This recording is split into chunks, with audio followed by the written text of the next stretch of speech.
आज hello class 12th वाले बच्चे। तो देखिए, आज आपको मैं इसी कविता पहले दिन कवितावली का पढ़ा था। आज मैं आपको रामचरितमानस तुलसीदास जी द्वारा लिखित है जो, उसमें लक्ष्मण मूर्छा और राम का विलाप, जब लक्ष्मण को शक्ति लगी थी तो उस समय राम का ने जो अपना दुख शोक व्यक्त किया था उसका वर्णन है इस काव्यांश में आपके। तो इसका मैं शुरू कर रही हूँ। तव प्रताप उर राख प्रभु जय हूँ नाथ तुरंत अस कही आयस पाहि पद बंद चले हनुमंत। तव प्रताप उर राख प्रभु, जब हनुमान जी संजीवनी बूटी लेने के लिए गए तो भरत ने किसी राक्षस को समझकर उन्हें तीर मारा और हनुमान जी वहाँ गिर पड़े। तब भरत को पता चला कि वहाँ युद्ध हो रहा है और ऐसे लक्ष्मण को शक्ति लगी है और हनुमान जी द्रोणांचल पर्वत में जा रहे हैं संजीवनी बूटी लाने के लिए। तो उस समय जब उनकी बात हुई, उसके बाद जब हनुमान भरत का प्रेम अपने राम पर देखकर जो कह रहे हैं और जो भरत जी कह रहे हैं उसका वर्णन है कि तव प्रताप उर राख प्रभु जय हूँ नाथ तुरंत। उनके प्रताप को उर राख मीस मन में रखकर, प्रताप मीस यश, उनके प्रताप को मन में रखकर हे नाथ आप तुरंत जाइए। अस कई आयस पाई पद, ऐसा आयस मीस आज्ञा, ऐसी आज्ञा पा करके हनुमान चलने लगे। कहाँ? लंका में, जहाँ पर द्रोणांचल पर्वत था संजीवनी बूटी लाने के लिए। भरत बाहुबलशील गुनो प्रभुपद प्रीति अपार, मन महु जात सराहत पुनि पुनि पवन कुमार।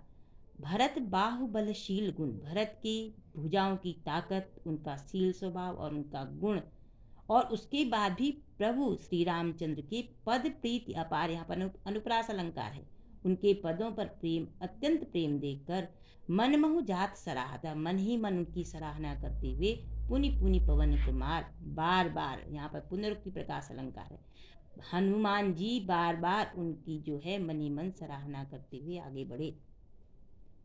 इस पद में अब आप देखिए, इस पद में जो है यहाँ पर ये जो है ये दोहा है, ये दोहा पद है। तो ये दोहा छंद का नाम है, याद रहे, आता है एग्जाम में कि यहाँ पर इसमें कौन सा छंद है, इसमें दोहा छंद है। और यहाँ से अब मैं जो पढ़ा रही हूँ आपको, इससे आगे आपको चौपाई छंद आता है। वहाँ राम लक्ष्मण निहारी बोले वचन मनुज अनुसारी।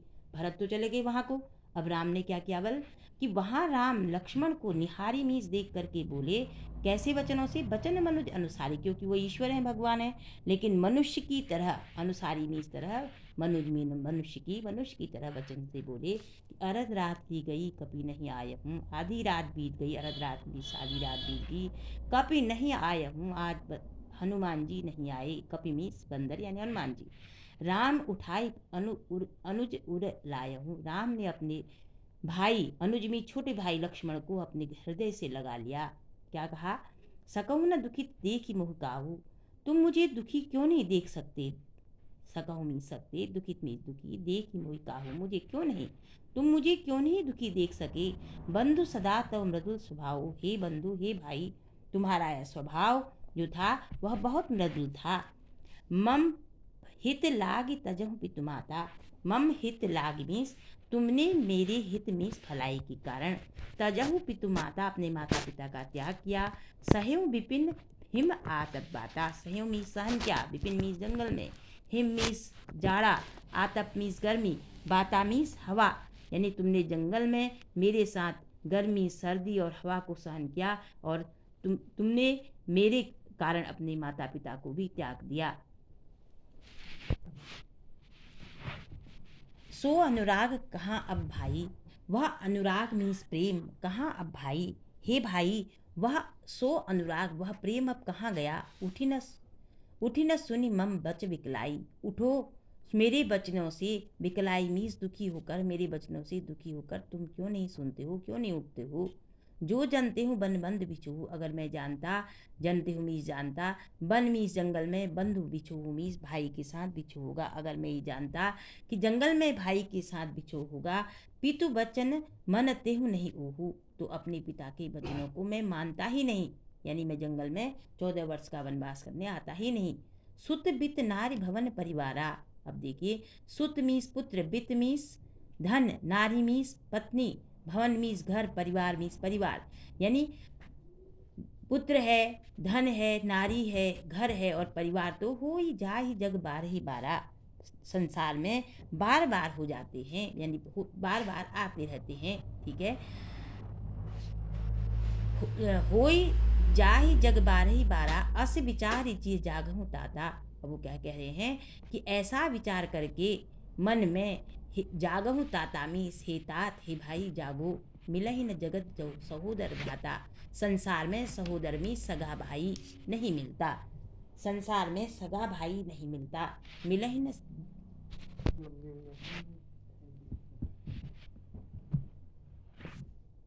सुत बित नारी भवन परिवारा, होई जा ही जग बार ही बारा। सुत पुत्र, धन, नारी, घर और परिवार संसार में बार बार मिल जाते हैं। ऐसा विचार करके हे तात, हे भाई जागो, संसार में सगा भाई नहीं मिलता। जथा पंख बिनु खग अति दीना, जैसे पंख के बिना पक्षी अत्यधिक दीन मीन्स अत्यधिक दयनीय हो जाता है, दीन हो जाता है। मन बिनु फन करिबर करहीना, बिना मणि के फन मीस होता है सांप, बिना मणि के सांप, करिबर करहीना मीस करिबर मीस हाथी, करहीना मीस सूंड के, सूंड के बिना हाथी, जो सांप है वो फण के बिना सांप जैसे, और पंख के बिना जैसे पक्षी हो जाते हैं अत्यधिक दीन, वैसे ही असमम जीवन बंधु बिन तो ही, हे ऐसा मेरा जीवन हे भाई तुम्हारे बिना होता है। जो जड़ दैव जियावे मोहि, अगर मुझे मेरा भाग्य जड़ दैव जियावे, मेरा भाग्य मुझे जिंदा रखेगा तो मेरा जीवन भी ऐसे ही हो जाएगा वह जैसे इनका हो रहा है होता है। जय हूँ अवध कवन मुखलाई, में अयोध्या क्या मुँह लेकर जाऊँ, नारी हेतु प्रिय भाई गवाई। लोग कहेंगे कि पत्नी के कारण इसने अपना सगा भाई, प्रिय भाई को गंवा दिया। ऐसा अबरु अपयस सहती हूँ जगमाही, ऐसा अपयस अगर मैं संसार में सहन करता हूँ। नारी हानि विशेष क्षत नाही, अगर पत्नी की हानि भी हो जाती, मर भी जाती, तो मुझे विशेष हानि नहीं होती। अब अपलोक शोक तोरा, ऐसा अपयस संसार में, ऐसे अपयस, ऐसा अपयस का जो दुख है वो सुत मीत सुत तोरा मीस, हे भाई तुम्हारे कारण। सहाय निठुर कठोर मोरा, मेरा निष्ठुर, मेरा कठोर हृदय जो है वो ऐसा सहन करेगा, ये अपयस को सहन करेगा। निज जननी के एक कुमारा, तुम अपनी माँ के एक ही पुत्र हो। तात तास तुम प्राण आधारा, हे भाई तुम उस माँ के प्राण के आधार थे। सोपे से मोही तुम ही गही पानी, तुम्हें मुझे उसने इसलिए सौंपा था, जब आए थे हम तो इसलिए सौंपा था कि सब विधि सुखद परम हित जानी, मैं तुम्हारा सब प्रकार से सुख और कल्याण, सुखद में सुख, परम हित में अत्यधिक कल्याण जानूंगा समझूंगा। उतरी काह देहो नहीं तो ही जाही, तुम उत्तर क्यों नहीं देते। उठ किन मोहि सिखावन मोहि, उठो मुझे कुछ सिखाओ। ए विधि सोचत सोच विमोचन, सवहि सरल निज राजीव दल लोचन। इस प्रकार से अत्यधिक सोच विमोचन में सोच कर रहे हैं कौन, जो दूसरों के शोक का विमोचन में नाश करने वाले हैं, दूसरों के सुख सोच का, शोक यानी दुखों का नाश करने वाले खुद अत्यंत बहुत प्रकार से सोच कर रहे हैं। और क्या कर रहे हैं, श्रवल सलिल राजीव दल लोचन, और उनके श्रवल मीस बहने, श्रवत मीस बहने लगी, सलिल राजीव मीस कमल के समान, राजीव दल लोचन, लोचन मीस नेत्र, नेत्रों के कमल के समान नेत्रों के समूह से उनका आंसुओं की धारा बह निकली।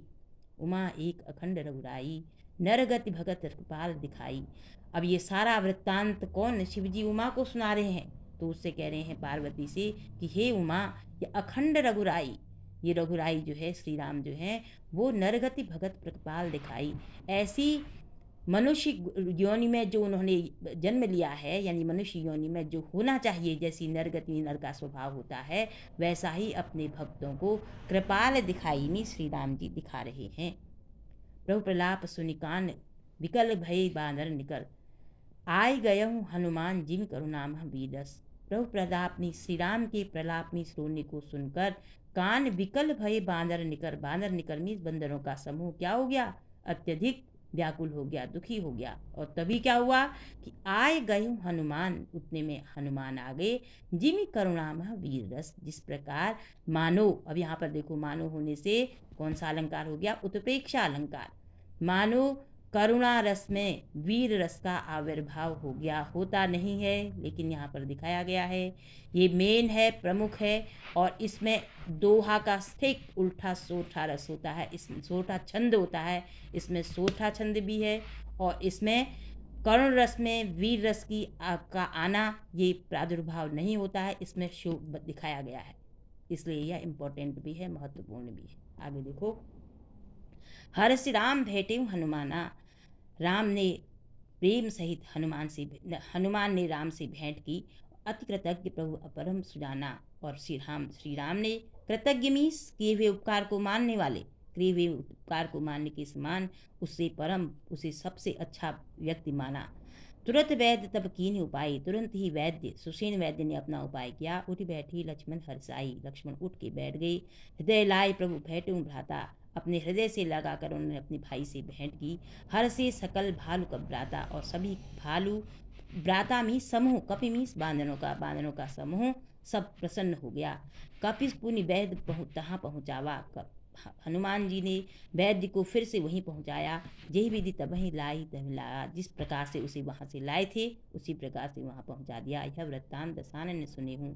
जब यह सारा वृत्तांत रावण ने सुना, दशानन मीस रावण ने सुना, अति विषाद पुनि पुनि सिर धुने हूँ। अत्यधिक विषाद मीस दुखी होकर पुनि पुनि, फिर से पुनरुक्ति प्रकाश अलंकार, बार बार अपने सिर को पटकने लगा। व्याकुल कुंभकर्ण पहनावा। दुखी होकर कुंभकर्ण के पास आया और विविध जतन कर ताहि जगावा। अत्यंत प्रयत्न करके उसे जगाया। व्याकुल कुंभ जागा निश्चर देखूं कैसा। निश्चर व राक्षस कुंभकर्ण कैसा दिखाई देता था बस जागा जब, मानव काल देह धरि जैसा। मानो काल ने शरीर धारण कर पाओ। यहाँ पर फिर से उत्प्रेक्षा अलंकार मानव होने से, ठीक है, जैसे मानो कि काल ने शरीर धारण कर लिया हो। कुंभकर्ण पूछा कहूँ भाई। कुंभकर्ण ने पूछा, हे भाई, तुम्हारा काहे तब मुख रहा सुखाई। तुम्हारा मुंह क्यों सूखा हुआ है। कथा कही तब यही अभिमानी। तब उसने, उस अभिमानी रावण ने अपनी सारी कथा बताई। यही प्रकार सीता हरियाणी, जिस प्रकार वह सीता को चुरा कर लाया था। तात कभनी सब निश्चर मारे। हे भाई, कपिनिमीस बंदरों ने सारे निश्चर मार दिए हैं। कौन से महा योद्धा संहारी। बड़े बड़े, फिर से पुनरुक्ति प्रकाश अलंकार, बड़े बड़े योद्धा संहार कर दिए हैं। दुर्मुख सुररिप मनुज आहारी। जो दुर्मुख था महान योद्धा सुररिप, तो उनको क्या बना लिया, अपना आहार बना लिया। अति भट अतिकाय अकंपन भारी। अत्यधिक सब बड़े शरीर वाले योद्धा अकंपन थे, जो भारी भारी योद्धा थे, जो अपर महोदर आदिक वीरा, और भी अन्य वीर जो थे, परे समर महिरन सब रणधीरा, सारे युद्ध भूमि में मरे पड़े हुए हैं। इसलिए हे भाई, इस हनुमान ने, हे भाई, सारे योद्धा युद्ध भूमि में मरे हुए पड़े हैं। सारे योद्धा बंदरों के समूह ने मार दिए हैं। सुनि दस कंधर बचन कुंभकर्ण भिलखान। जगदम्बा हरि आनि अवसत सातः चाहत कल्याण। सुनि दस्कंदर वचन, यानी दस्कंदर मीस रावण के वचनों को सुनकर तब कुंभकर्ण बिलखान मीस बिलखते हुए कहने लगा, क्या कि जगदम्बा हरि आनि अवसत चाहत कल्याण। जगदम्बा मीस सीता के लिए कहा है। सीता को हर कर ले आया, चुरा कर ले आया। अब हे मूर्ख, धूर्त सठ मीस मूर्ख, चाहत कल्याण, अपना कल्याण चाहता है।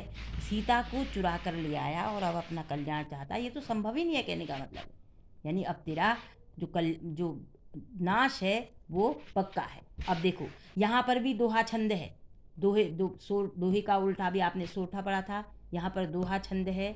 और उसके अलावा ये जो यहाँ पर आपका ये चैप्टर भी कंप्लीट हो गया। अब देखिए, इसमें जगह जगह आप लोगों को बहुत, इसमें ये जो चैप्टर है, इसमें आपको रस पूछे जाते हैं, छंद पूछे जाते हैं, अलंकार पूछे जाते हैं। मैंने आपको जगह जगह बताए हैं कहाँ पर कौन सा रस है, कौन सा छंद है, कौन सा अलंकार है।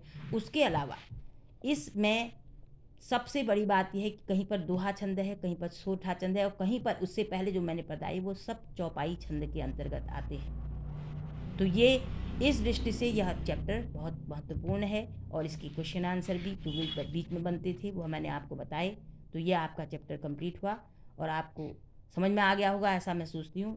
अगर आपको समझ में आ गया हो, इसे लाइक करिए, शेयर कीजिए, सब्सक्राइब कीजिए, जिससे कि मैं आगे के लिए आपको नए चैप्टर को एक्सप्लेन करने के लिए प्रेरणा मेरी बनी रहे। धन्यवाद।